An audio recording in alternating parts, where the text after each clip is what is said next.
What? What? What happened?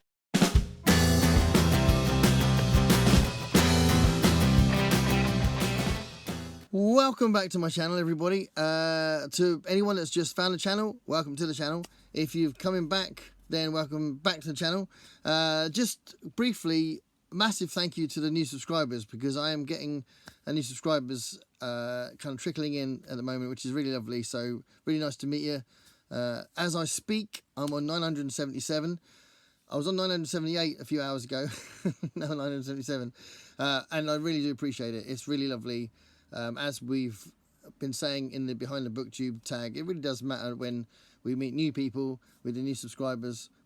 So I really do appreciate it, and I hope you enjoy the videos on the channel. Please check out the channel in general if you've just met me. So yeah, anyway, this is a monthly wrap-up. So beginning of this year, in January, I decided to start doing a monthly wrap-up, and I really enjoyed it because it's a good way of looking back on what you've done, mentioning some of the videos you've done, and going through the reading that you've done. And for me, it was all about Shorty September this month. But I'll tell you in a minute that I did stall a little bit, and the first book was quite slowly read because I wasn't really getting into it. But I'll start off by doing what I normally do, is tell you where I am with the Goodreads challenge. So the reading challenge is 70 books, and I'm actually on 67 books now. So that means that clearly I'm going to be well ahead of the challenge by the time the year's over.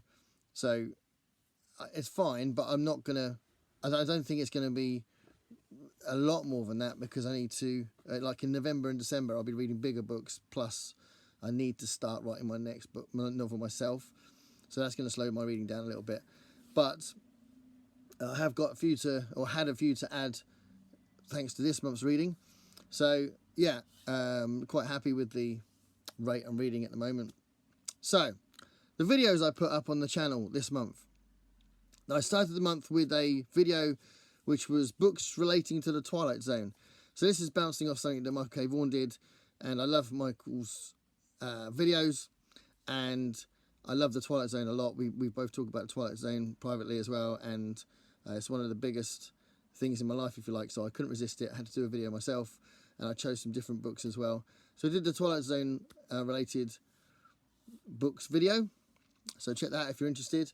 I've been doing this massive unhaul of books, and this is all like a moment in August, if you like. Like it took me about 2 weeks, and there's 10 videos that are going to be coming up on the channel in all, and video 5 to video 9 came up during the month. So the Great Unhaul videos 5, 6, 7, 8 and 9 happened in September. So if you're interested in those, where I'm going through my books and choosing which ones I'm going to keep, which ones I'm going to get rid of, then those videos are up on the channel. They haven't done that much, they haven't had that many views, but you know, part of the reason why I did it was because I thought I'd be harsher on trying not to keep books if I did it in front of the camera. So that was a good thing for me, and I did get rid of about 300 books through that process. I started off with 1,800 books, so I had far too many. So anyway, that's a big chunk of those Great Unhaul videos appeared in September. There's a couple more to go. Well, there's one more to go actually, and then I start a library tour, because I thought I've shown so many books that I've kept. It would be good to kind of start that off as a library tour. So you'll see that coming through October, there's going to be my cartoonist collection. There's 3 videos of my cartoonist collection coming up. So those videos went up on the channel. I did a few tags. So I did the Behind the Booktube tag.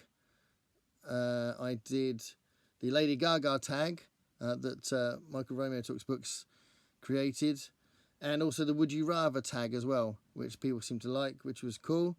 So I did that. I did a book review. I did a couple of book reviews. Did a book review of the graphic novel that absolutely blew my mind, called Day Tripper. So please watch that if you are interested in graphic novels, because I think it's a very special graphic novel myself. I thought it was really, really good. So I did a video especially on Day Tripper, and I also did a review of Giovanni's Room by James Baldwin, which I'll mention in a minute. That's the first James Baldwin book I've read. And I also did a performance of I'm on Fire. Well, I put up a performance of I'm on Fire, so I had actually done it a couple of years ago, but it came up it was kind of mentioned, or it came up on Facebook or something, and I thought, oh, I'd like to put it on here because I like to put in the odd song on the channel. And it's quite an important moment for me, that video, because I'd been really ill. I couldn't speak, let alone sing, for quite a while because of COVID. And then being able to sing again was like a really important thing for me. So that video was like me posting something saying, look, I can sing again, whoop. So yeah, that was that. And then the other thing I put up as far as the videos go was the Occult Detective October announcement video. So I'm co-hosting that, and it's going to be a really good event, which is running through October, which starts tomorrow. So yeah, so those are the videos I did, and let's talk about the books I've read. So I haven't finished this book, but I have been reading this book at the beginning of the month mostly, but in this month, and I'm going to finish it next month. And it is really good, a series of short stories, and I noticed the author, who's Nina Kwame Adjei-Brenyah, because of the Chain Gang All-Stars that has been raved about recently. And I thought I'd investigate his first book, and this is this short story book, and it's really, really good. So I'll talk more about it in the wrap-up for next month, or if I do a review of it or something like that. But yeah, this was great. So I haven't finished it yet, but I did start the month by reading some of that. Another book I didn't finish, but for different reasons, was the first choice I had for Shorty September. So this is The Female Man by Joanna Russ, and I was really excited to read it. Out of all the books that I've read this month, this was one I was most keen to read. And I buddy read this with Dave and Olive from Book Blather, and we were both saying the same thing. We were both saying that we were really excited to read it. I love the idea of feminist science fiction. I love the idea of feminist writing. I was looking forward to this feminist angle on science fiction, especially considering when it was written. And the way it's written really annoyed me. I found it really irritating, and so did Dave and Olive. But that's where I've got to. So I didn't DNF it, because I will finish it, but I put it on hold because it was basically slowing down my reading. I just didn't want to pick it up because it was getting on my nerves so much. And there's all these little short vignettes, not even, they're like basically a paragraph, and sometimes these little chapters were like a line, and there was so little context, there's so little point in doing it like that. It was just really annoying. And I think Joanna Russ I've heard that there's another book that's a bit like that, and maybe there's a bit of a tendency for her to do that, and like playing with structure, yeah, whatever. Wasn't impressed. But I will finish it, and there were some little nuggets of really cool feminist statements in there, some really good things that some of the characters were saying, and I've heard, I don't know why, I think I've maybe watched a review or something after I put it on hold, someone said some really good stuff at the end with one of the characters as well, that said some really good, interesting and powerful feminist things.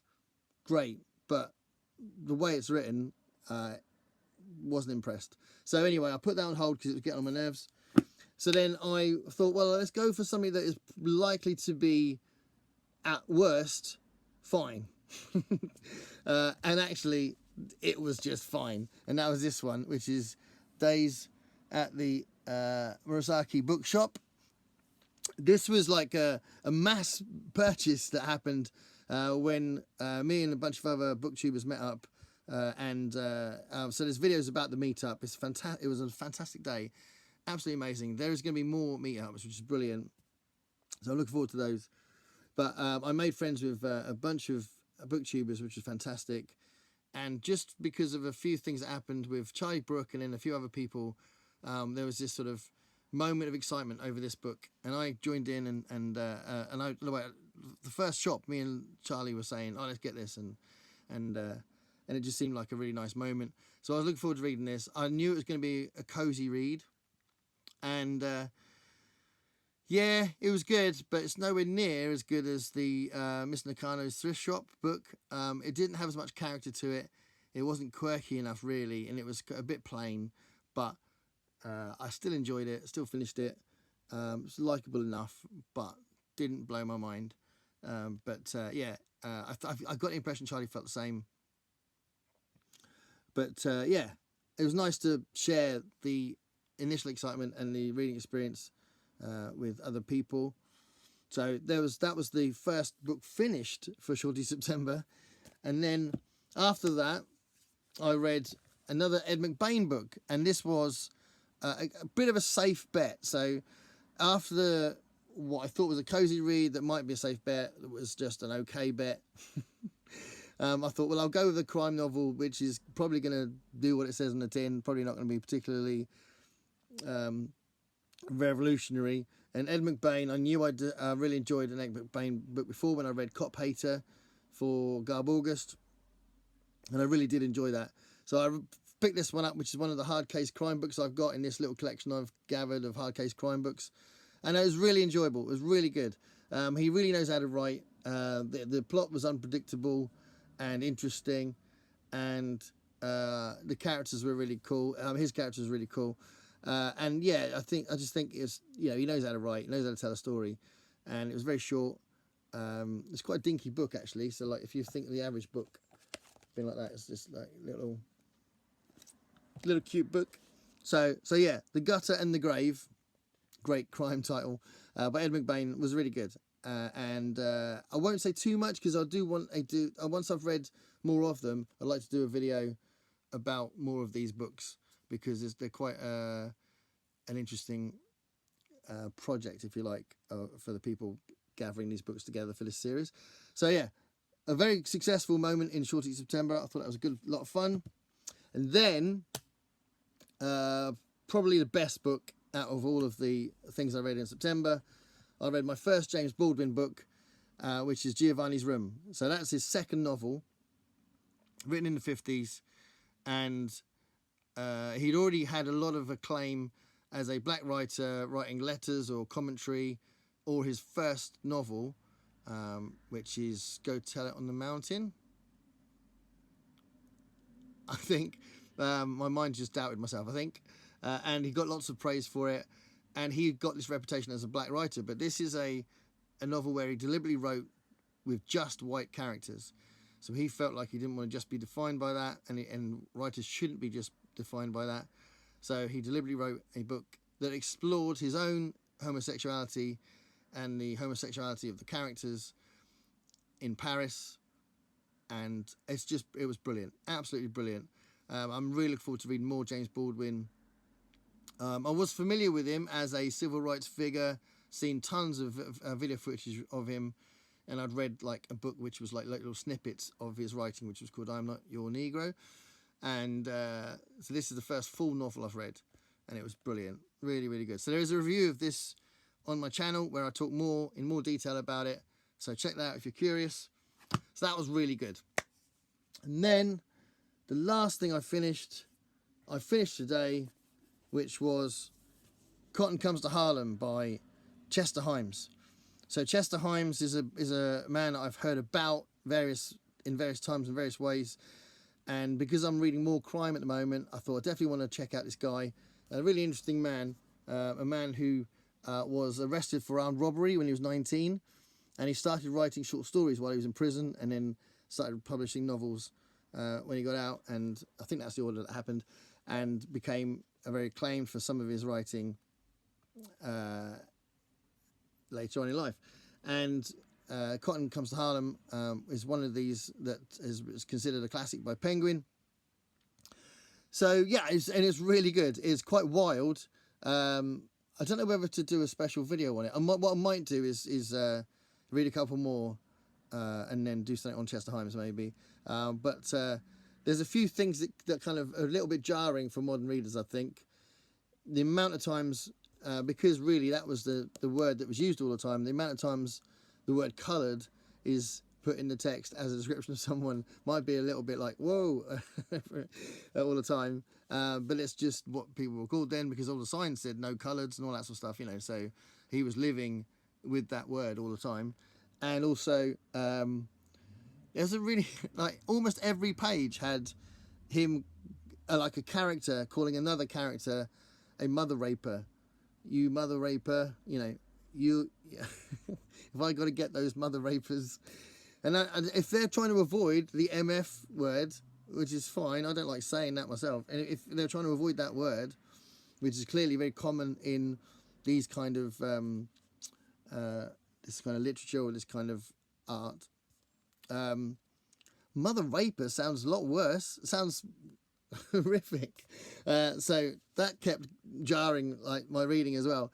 But really good book. Really, really good book. And it's quite interesting because I accidentally bought 2 copies. So I've got this one, which I bought new, and was very excited to find it. But I didn't have to be that excited because I already had this copy, which has got a fantastic cover on it. There's something striking about this character. That's probably Iris. Yeah, I quite like that cover, but I didn't realise. I thought it was a different book. So when I saw that, I bought this. And it was quite nice because there was a moment when I left this at work, because I was reading at work, and I can still read it because I read this copy at home. Yeah. So, anyway, really good book. Cotton Comes to Harlem. It's about an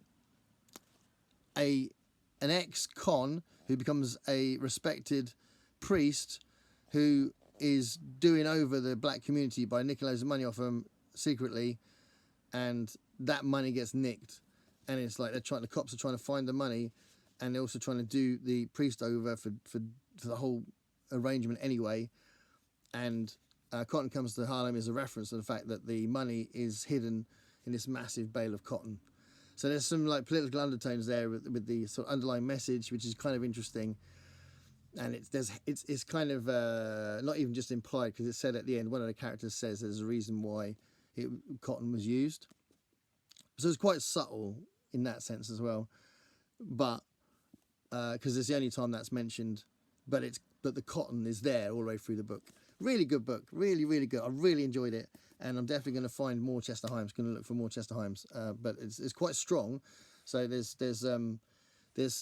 all of the characters are quite violent and hard-nosed and aggressive and forthright and confident.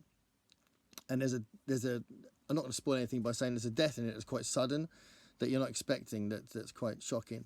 So yeah, really impressed with that book. And then just a couple of other things to finish. As you probably know, if you've watched a fair bit of my channel, you might know that I'm a big Harlem Ellison fan, and I'm always collecting his stuff. I've been collecting his stuff since I was a teenager, and I bought this, which was a really nice find for quite a good price.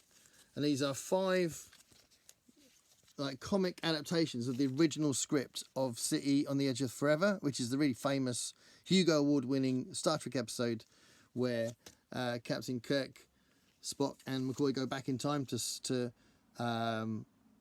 go back in time and do they or do they not save Joan Collins from dying? Oh, there we go, like the time loops. So this is the original script that Harlem Ellison wrote, and I'm assuming it's quite different because usually they change the script, he gets really angry and sort of punches people in meetings.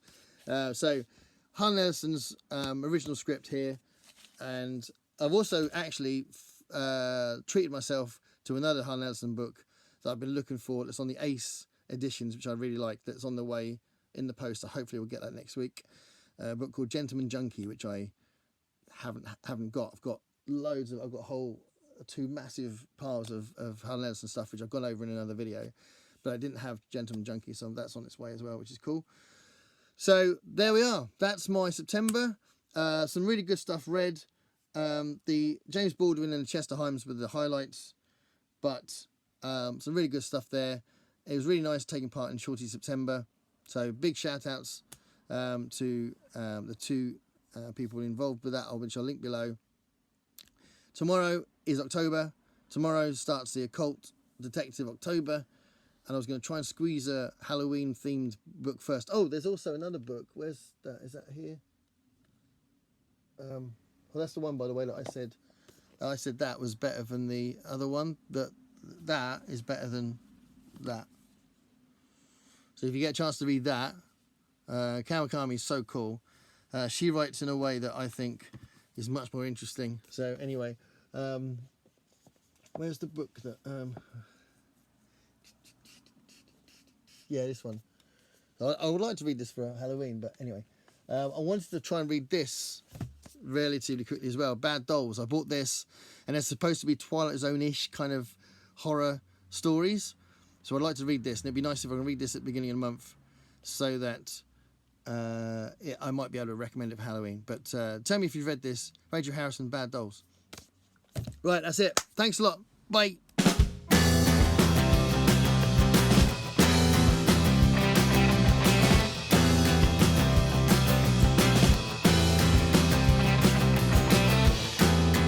Paint me a picture